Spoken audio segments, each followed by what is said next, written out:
ठीक है। अच्छा तो फिर ये एक मजे की होर मैं गल तुहानूं दसां कि साडे बहुत सारे ऐसे दोस्त ऐसे मुहब्बत करने वाले जिहड़े साडे क्लास फैलो नहीं भी है ना, ਜਦੋਂ ਉਹਨਾਂ ਨੂੰ ਪਤਾ ਚੱਲਦਾ ਨਾ ਕਿ ਜਨਾਬ ਪੁਰਾਣੇ ਦੋਸਤਾਂ ਨੂੰ ਸਾਥੀਆਂ ਨੂੰ ਕੱਟ ਕਰਨੇ ਪਏ ਆ, ਉਹ ਵੀ ਮੁਹੱਬਤ ਦੇ ਨਾਲ ਜਨਾਬ ਉਹ ਸ਼ਾਮਲ ਹੁੰਦੇ ਨੇ ਔਰ ਸਾਡੀ ਖੁਸ਼ੀਆਂ ਦੇ ਵਿੱਚ ਸ਼ਰੀਕ ਹੋ ਕੇ ਨਾ ਜਨਾਬ ਤੇ ਸਾਡੀਆਂ ਖੁਸ਼ੀਆਂ ਨੂੰ ਦੁਬਾਲਾ ਕਰਦੇ। ਨਹੀਂ, ਇਹ ਬੜੀ ਗੱਲ ਹੁੰਦੀ ਜੇ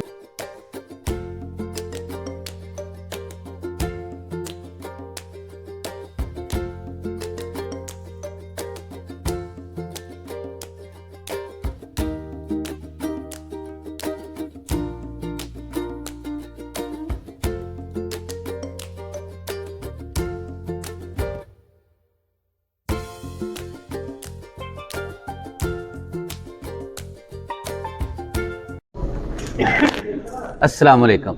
मैं तुहाडा वीर जुल्फकार जट ते तुसीं देख रहे हो गल वेले दी। ते अज दी गल वेले दी बड़ी स्पैशल साडे वो मित्र जेहड़े 28 वरे बाद असीं इकट्ठे कीते ने, यानी कि साडे क्लास फैलो। ये वो दोस्ती वो यारी है कि जिहदे बारे अगर गल कीती जाए कि जिन्हां नूं कोई लालच नहीं सी, कोई गरज नहीं सी और बगैर एक गरज दे सारे मित्र जेहड़े ने बचपन दे मित्र अज असीं दोबारा तो इकट्ठे कीते ने। तो यकीन करके जानो कुछ दोस्त हालां एक दूसरे को पछाणन की कोशिश करन डे ने, ठीक है। और ये जज्बात ऐसे ने कि मैं बयान नहीं कर सकता कि इतनी खुशी हुई है कि अगर फर्ज करो तुसीं अगर गल कर दो ना कि अज कल दी 28 साल बड़े साल होंदे ने जी, ते जिंदगी दा समझ लो कि एक बहुत बड़ा अरसा। और उस तो बाद दे विच इस तरह यारां दोस्तां दा इकट्ठियां मिल बैठना ये किसी नेमत तो घट गल नहीं है।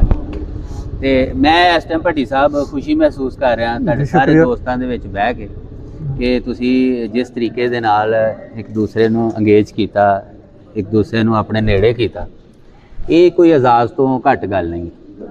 ਤੇ ਹੁਣ ਤੁਸੀਂ ਆਪਣੇ ਦੋਸਤਾਂ ਦੇ ਹਵਾਲੇ ਨਾਲ ਅਗਰ ਥੋੜਾ ਜਿਹਾ ਤਾਰਫ ਕਰਵਾਓ ਸਾਡੀ ਆਡੀਅנס ਵਾਸਤੇ ਜਿਹੜੇ ਲੋਕ ਦੇਖਦੇ ਨੇ।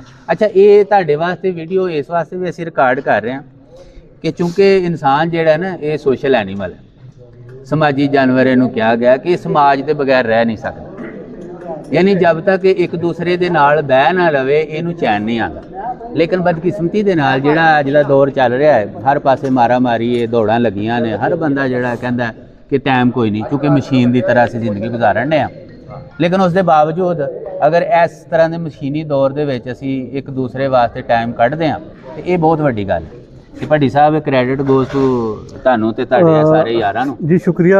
बिल्कुल जट साहब, तुसीं जिस तरह प्रोग्राम के आगाज़ दे विच मेरा ख्याल बहुत सारियां ऐसियां गल्लां जिहड़ियां साडे नाज़रीन तक या साडे दोस्तां तक जाणियां चाहीदियां तुसीं कीतियां। मैं थोड़ी सारी इहदे विच ना इजाफा करदिया होया मैं जिहड़े साडे वेखण वाले दोस्त या साडे जिहड़े इत्थे अज दोस्त आए ने ना, मैं उन्हां नूं दसना चाहांगा कि जिस तरह तुसीं दस्सिया कि 28 वरियां दे बाद बिल्कुल इंज ही आ। तो ये साढ़े जिन्ने भी क्लास फैलोज़ ने दोस्त ने 28 साल पहले जो 10वीं क्लास के परचे दिते उस तो बाद अपने अपने मतलब जुदा हो गए, कोई अगली तलीम वाल चला गया, कोई रोज़गार के सिलसिले बाहर चला गया, कोई अपने मतलब कामां च मसरूफ हो गया, जिहदे चों कुछ दोस्त एक दूसरे के नाल राबते च रहे या मिलते रहे। लेकिन बहुत सारे दोस्त ऐसे जिहड़े राबतियां च भी नहीं रहे या नहीं मिले। असीं इस चीज़ नूं तुसीं जाणदे हो कि पिछले 1.5 साल तो या 2 साल तो काविश कर रहे हैं कि 3 साल तो कि दोस्तों का असीं जिहड़ा ना हर साल कम से कम ईद के उत्ते कोई इकट्ठ करिया करिए, जिहदे विच दोस्त अपनियां ज़ाती मसरूफियात अपनियां जिहड़ियां उन्हां दे रोज़मर्रा के मामूलात ने उन्हां चों निकल के ते चंद घंटियां वास्ते इत्थे इकट्ठे बैठदे ने। अच्छा, खसूसी तौर पर हुण ज़ाहिर आ इन्हां दोस्तां नूं इकट्ठियां करना एक ओहदे च पूरी काविश हुंदी है। बिल्कुल ठीक। अच्छा, जिहदे विच तुसीं कह लवो कि माली मामनत कुछ दोस्तों की, कुछ दोस्त नाल दूसरे दोस्तों को मतलब वो राबते करते हैं, उन्होंने बुलाते हैं। खसूसी तौर पर मैं इस हवाले दे नाल देखो सारे दोस्त जिन्ने भी अज इत्थे मौजूद ने, जिन्ने भी दोस्त अगे भी आते रहे ने, सारे दे सारे मुहतरम ने। बिल्कुल ठीक। उन्हों का इत्थे आना सब तो वड्डी चीज़ है। बिल्कुल ठीक है जी। वो असीं सुनने भी हैं, पढ़ने भी हैं कि टाइम इज़ मनी, कि वक्त जिहड़ा ना इहो ही पैसा हुंदा। और अज के दौर में अगर किसी भी बंदे तुसीं पुछो ना तो उन्होंने जिहड़ी सब तो ज़्यादा किल्लत है ना वो वक्त दी है। वो किसी को पुछो यार वो टाइम नहीं मिलता, वेला है नहीं। तो जे फिर भी इसके बावजूद भी अगर कोई वीर भरा तुहाडे आवाज़ के उत्ते सारा कुछ छड्ड के चलिया, इसदा मतलब है कि सब तो वड्डा ਤੁਹਾਡਾ ਉਹ ਬੇਲੀ ਮਿੱਤਰ ਤੇ ਖੈਰਖਾਹ ਤੇ ਤੁਹਾਡੇ ਨਾਲ ਮੁਹੱਬਤ ਕਰਨ ਵਾਲਾ। ਬਹੁਤ ਬੇਰ ਆਦਮੀ ਹੈ। ਤੇ ਸਾਡੇ ਨਾਲ ਇਸ ਪ੍ਰੋਗਰਾਮ ਨੂੰ ਜਿਹੜਾ ਅਸੀਂ ਅੱਜ ਕਰ ਰਹੇ ਹਾਂ ਜੀ, ਇਹਨੂੰ ਸਾਰਿਆਂ ਨੂੰ ਤਰਤੀਬ ਦੇਣ ਵਾਸਤੇ ਇਹਦੇ ਵਿੱਚ ਸਾਡੇ ਇੱਕ ਮਿੱਤਰ ਨੇ ਸਾਊਦੀ ਅਰਬ ਬੈਠੇ ਹੋਏ ਇਮਤਿਆਜ਼ ਰਸੂਲ ਸਾਹਿਬ, ਮੈਂ ਮਿਸ ਕਰ ਰਿਹਾ ਉਹਨਾਂ ਨੂੰ ਮਿਸ ਕਰ ਰਹੇ ਹਾਂ। ਪਿਛਲੇ ਦਫਾ ਉਹ ਹੈ ਸਨ, ਇਸ ਦਫਾ ਨਹੀਂ। ਉਹਨਾਂ ਦਾ ਬੜਾ ਇੱਕ ਜਿਹੜਾ ਨਾ ਕਿਰਦਾਰ ਆ, ਮੇਰੇ ਲਾਗੇ ਬੈਠੇ ਨੇ ਭਾਈ ਫੈਜ਼ਲ ਰਸੂਲ, ਇਹਨਾਂ ਦਾ ਬਹੁਤ ਜ਼ਿਆਦਾ ਕਿਰਦਾਰ ਆ। ਨਈਮ ਸਾਰੇ ਪਿਆਰ ਨਾਲ ਮਲੰਗੀ ਜਨਾਬ ਕਹਿੰਦੇ ਨੇ, ਤੇ ਇਹਨਾਂ ਦਾ ਬਹੁਤ ਕਿਰਦਾਰ ਆ। ਇਹਨਾਂ ਨੇ ਮਾਲੀ ਔਰ ਉਂਝ ਵੀ ਦੋਸਤਾਂ ਨੂੰ ਜਿਹੜਾ ਵਾ, ਔਰ ਖਸੂਸੀ ਤੌਰ 'ਤੇ ਦੇਖੋ ਇਹ ਤੁਹਾਨੂੰ ਪਤਾ ਪਿੰਡੀ ਹੁੰਦੇ ਨੇ ਜੀ ਜੀ, ਫੈਮਿਲੀ ਲਾਹੌਰ ਆ, ਈਦ 'ਤੇ ਉੱਥੇ ਗਏ ਨੇ, ਫਿਰ ਉੱਥੋਂ ਇਹ ਇੱਕ ਦਿਨ ਈਦ ਦਾ ਗੁਜ਼ਾਰ ਕੇ ਤੇ ਅੱਜ ਇੱਥੇ ਦੋਸਤਾਂ 'ਚ ਮੌਜੂਦ ਨੇ, ਇੱਥੇ ਆ ਗਏ ਨੇ। ਇਹਨਾਂ ਦਾ ਵੀ ਸ਼ੁਕਰੀਆ। ਇਸ ਤੋਂ ਇਲਾਵਾ ਜਿੰਨੇ ਵੀ ਦੋਸਤ ਆਏ ਹੋਏ ਨੇ, ਸਾਰੇ ਦੇ ਸਾਰੇ ਦੋਸਤ ਜਨਾਬ, ਮੇਰਾ ਖਿਆਲ ਹੈ ਕਿ ਅਗਰ ਤੁਸੀਂ ਸੱਚੀ ਪੁੱਛੋ ਨਾ ਤੇ ਮੇਰੇ ਕੋਲ ਸ਼ਾਇਦ ਐਸੇ ਅਲਫਾਜ਼ ਨਹੀਂ ਹੈ ਕਿ ਮੈਂ ਇਹਨਾਂ ਦਾ ਸ਼ੁਕਰੀਆ ਅਦਾ ਕਰ ਸਕਾਂ। ਬੇਸ਼ੱਕ ਠੀਕ ਆ।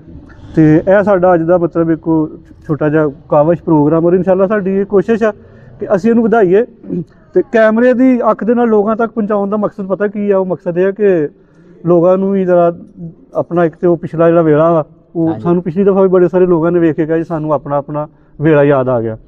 ਤੇ ਦੂਸਰੇ ਨੰਬਰ ਦੇ ਉੱਤੇ ਇੱਕ ਲੋਕਾਂ ਨੂੰ ਇੱਕ ਮੈਸੇਜ ਦੇਣ ਦਾ ਕਿ ਇਹ ਜਿਹੜੀ ਜ਼ਿੰਦਗੀ ਆ, ਇਹਦੇ ਝੰਜਟ ਜਾਂ ਇਹਦੀਆਂ ਮਸਰੂਫੀਅਤਾਂ ਜਾਂ ਇਹਦੇ ਰੌਲੇ ਤੇ ਬੰਦੇ ਦੇ ਮਰਨ ਤੱਕ ਨਹੀਂ ਮੁੱਕਦੇ। ਲੇਕਿਨ ਆਪਣੇ ਵਾਸਤੇ, ਆਪਣੀ ਜ਼ਾਤ ਵਾਸਤੇ ਅਗਰ ਤੁਸੀਂ ਕਿਤੇ ਕੋਈ ਟਾਈਮ ਕੱਢਣਾ ਚਾਹੋ ਤੇ ਪੁਰਾਣੇ ਜਿਹੜੇ ਸੰਗੀ ਨੇ, ਮਿੱਤਰ ਨੇ, ਬੇਲੀ ਨੇ, ਉਹਨਾਂ ਨੂੰ ਕਿਤੇ ਇਕੱਠਾ ਕਰਕੇ ਉਹਨਾਂ ਦੇ ਨਾਲ ਕੋਈ ਚੰਦ ਲੰਮੇ ਵਿਆਹ ਕਰੋ। ਬਿਲਕੁਲ ਠੀਕ ਹੈ ਜੀ। ਤੇ ਮੈਂ ਇਹਦੇ ਵਿੱਚ ਥੋੜੀਆਂ ਜਿਹੀਆਂ ਕੋਈ ਦੋ ਚਾਰ ਗੱਲਾਂ ਹੋਰ ਕਰਨਾ ਚਾਹਾਂਗਾ ਕਿ ਦੇਖੋ, ਅਸੀਂ ਲੋਕ ਨਾ ਆਪਣੇ ਆਪ ਨੂੰ ਸਮਝਦੇ ਹਾਂ ਕਿ ਸਾਰਾ ਕੁਝ ਜਿਵੇਂ ਅਸੀਂ ਸਾਂਭਿਆ ਨਾ, ਹਾਲਾਂਕਿ ਇਹ ਵੀ ਕਹਾਣੀ ਹੈ। ਠੀਕ ਹੈ। ਆਪਣੇ ਆਪ ਨੂੰ ਇੱਕ ਧੋਖਾ ਹੀ ਦਿੱਤਾ ਹੈ ਕਿ ਜਿਵੇਂ ਅਸੀਂ ਬਸ ਨਾ ਹਰ ਸ਼ੈ ਨੂੰ ਸਾਂਭੀ ਬੈਠੇ। ਕੱਢਣਾ ਚਾਹੇ ਤਾਂ ਬੰਦਾ ਵੇਲਾ ਕੱਢ ਸਕਦਾ, ਲੇਕਿਨ ਮੈਂ ਜੈਨੂਇਨਲੀ ਇਹ ਸਮਝਦਾ ਵਾਂ ਕਿ ਜਿਹੜਾ ਯਾਰਾਂ ਦੇ ਨਾਲ ਬਹਿ ਕੇ ਟਾਈਮ ਗੁਜ਼ਰਦਾ ਨਾ ਜੀ, ਇਹਦੇ ਵਰਗਾ ਕੀਮਤੀ ਟਾਈਮ ਹੁੰਦਾ ਕੋਈ ਜੀ।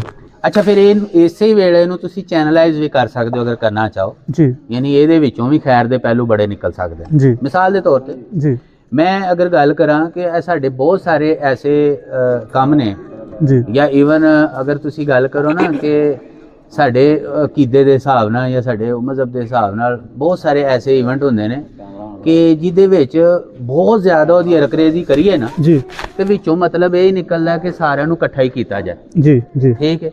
ਈਵਨ ਦੇਖੋ ਨਾ, ਨਮਾਜ਼ ਪੜ੍ਹਦਾ ਬੰਦਾ ਤੇ ਉਹ ਮਸੀਤੇ ਕਿਉਂ ਇਕੱਠੇ ਕਰ ਲਏ ਜਾਂਦੇ ਨੇ, ਤੇ ਜੇ ਬਹੁਤੇ ਲੋਕਾਂ ਨੂੰ ਇਕੱਠਾ ਕਰਨਾ ਤੇ ਫਿਰ ਉਹ ਜੁਮੇ ਵਾਲਾ ਤੇ ਈਦ ਇਕੱਠੀ ਕਰਨੀ, ਮਕਸਦ ਯਾਨੀ ਕਿਸੇ ਨਾ ਕਿਸੇ ਬਹਾਨੇ ਨਾਲ ਲੋਕਾਂ ਨੂੰ ਇਕੱਠਾ ਕੀਤਾ ਜਾਏ। ਅੱਛਾ, ਇਕੱਠੇ ਕਰਨ ਦਾ ਵੀ ਮੁੱਦਾ ਇਹ ਹੁੰਦਾ ਕਿ ਯਾਰ ਅਗਰ ਫਰਜ਼ ਕਰੋ ਕਿਸੇ ਦਾ ਕੋਈ ਦੁੱਖ ਸੁੱਖ ਹੈ ਤੇ ਕਈ ਦਫਾ ਜ਼ਰੂਰੀ ਨਹੀਂ ਹੁੰਦਾ ਕਿ ਤੁਸੀਂ ਅਗਲੇ ਬੰਦੇ ਦਾ ਦੁੱਖ ਖਤਮ ਕਰ ਦਿਓ, ਉਹਦੀ ਗੱਲ ਸੁਣ ਕੇ ਵੀ ਉਹਦਾ ਕਾਫੀ ਹੱਦ ਤੱਕ ਭਾਰ ਹੌਲਾ ਹੋ ਜਾਂਦਾ। ਠੀਕ ਹੈ। ਤੇ ਮੈਂ ਕਹਿੰਦਾ ਵਾਂ ਕਿ ਅੱਜ ਦੇ ਦੌਰ ਦੇ ਵਿੱਚ ਅਗਰ ਕਿਸੇ ਬੰਦੇ ਨੂੰ ਖੁੱਲ੍ਹ ਕੇ ਹੱਸਣ ਵਾਸਤੇ ਜਾਂ ਫਿਰ ਮੋਢੇ ਤੇ ਸਿਰ ਰੱਖਣ ਵਾਸਤੇ ਮੋਢਾ ਦਸਤਿਆਬ ਹੋਏ ਨਾ, ਤੇ ਇਹਦੇ ਵਰਗੀ ਗੱਲ ਕੋਈ ਨਹੀਂ। ਜੱਟ ਸਾਹਿਬ ਬਿਲਕੁਲ ਠੀਕ ਕਹਿ ਰਹੇ ਹੋ। ਇਹ ਚੀਜ਼ਾਂ ਪਿਓਰਲੀ ਮੈਂ ਸਮਝਦਾ ਵਾਂ ਕਿ ਯਾਰ ਇੱਕ ਐਸੀ ਸ਼ੈ ਵੇ, ਦੋਸਤ ਇੱਕ ਐਸੀ ਸ਼ੈ ਵੇ ਕਿ ਜਿਹਦੇ ਮੋਢੇ ਤੇ ਤੁਸੀਂ ਸਿਰ ਰੱਖ ਕੇ ਰੋ ਵੀ ਸਕਦੇ ਹੋ ਤੇ ਜਿਹਦੇ ਨਾਲ ਖੁੱਲ੍ਹ ਕੇ ਤੁਸੀਂ ਹੱਸ ਵੀ ਸਕਦੇ ਹੋ। ਤੁਹਾਨੂੰ ਇਹ ਕੋਈ ਨਹੀਂ ਝਾਕਾ ਲੱਗਣਾ ਕਿ ਯਾਰ ਮੈਂ ਗੱਲ ਕਰਾਂਗਾ ਤੇ ਪਤਾ ਨਹੀਂ, ਲੇਕਿਨ ਗੱਲ ਇਹ ਕੀ ਸੋਚੇਗਾ ਬਗੈਰ ਕਿਸੇ ਲੱਗੀ ਲਿਪਟੀ ਤੋਂ ਤੁਸੀਂ ਗੱਲ ਕਰ ਸਕਦੇ ਹੋ। ਯਾਨੀ ਮੈਂ ਜ਼ਾਤੀ ਤੌਰ ਤੇ ਸਮਝਦਾ ਕਿ ਅਗਰ ਬੰਦਾ ਜਿਹੜਾ ਮੈਟ੍ਰਿਕ ਦਾ ਸਟੂਡੈਂਟ ਹੈ ਨਾ, ਉਸ ਟਾਈਮ ਉਹਨੂੰ ਕੋਈ ਇਹ ਤਮਾ ਨਹੀਂ ਸੀ ਹੈ ਕਿ ਹਾਂ ਯਾਰ ਮੈਨੂੰ ਇਹ ਲਾਲਚ ਹੈ ਤੇ ਮੈਂ ਤਾਂ ਇਹਦੇ ਨਾਲ। ਠੀਕ ਹੈ। ਉਸ ਵੇਲੇ ਦੀਆਂ ਸ਼ਰਾਰਤਾਂ, ਉਸ ਵੇਲੇ ਦੇ ਤੁਹਾਡੇ ਮਾਮਲਾਤ, ਅੱਜ ਦੇ ਦੌਰ ਦੇ ਵਿੱਚ ਅਗਰ ਤੁਸੀਂ ਉਹਨਾਂ ਨੂੰ ਚੈਨਲਾਈਜ਼ ਕਰ ਰਹੇ ਹੋ ਨਾ, ਤੇ ਇਹ ਸਪਿਰਿਟ ਹੈ ਜੀ, ਇਹ ਅੱਜ ਵੀ ਕਿਤੇ ਨਾ ਕਿਤੇ ਉਹ ਸਪਿਰਿਟ ਐਗਜ਼ਿਸਟ ਕਰਦੀ ਹੈ ਕਿ ਯਾਰ ਅਸੀਂ ਅੱਜ ਵੀ ਤੁਹਾਡੇ ਉਹੀ ਮਿੱਤਰ ਹਾਂ, ਅੱਜ ਵੀ ਤੁਹਾਡੇ ਉਹੀ ਦੋਸਤ ਹਾਂ ਕਿ ਜਿਨ੍ਹਾਂ ਨਾਲ ਤੁਸੀਂ ਆਪਣਾ ਦੁੱਖ ਸੁੱਖ ਸਾਂਝਾ ਕਰ ਸਕਦੇ ਹੋ। ਤੇ ਬਾਹਰ ਮੈਨੂੰ ਬੜਾ ਚਾਅ ਚੜਿਆ ਕਿ ਸਾਰੇ ਦੋਸਤਾਂ ਨੂੰ ਵੇਖ ਕੇ। ਜੱਟ ਸਾਹਿਬ, ਮੈਂ ਹੁਣ ਅਸੀਂ ਕਿਉਂਕਿ ਅੱਗੇ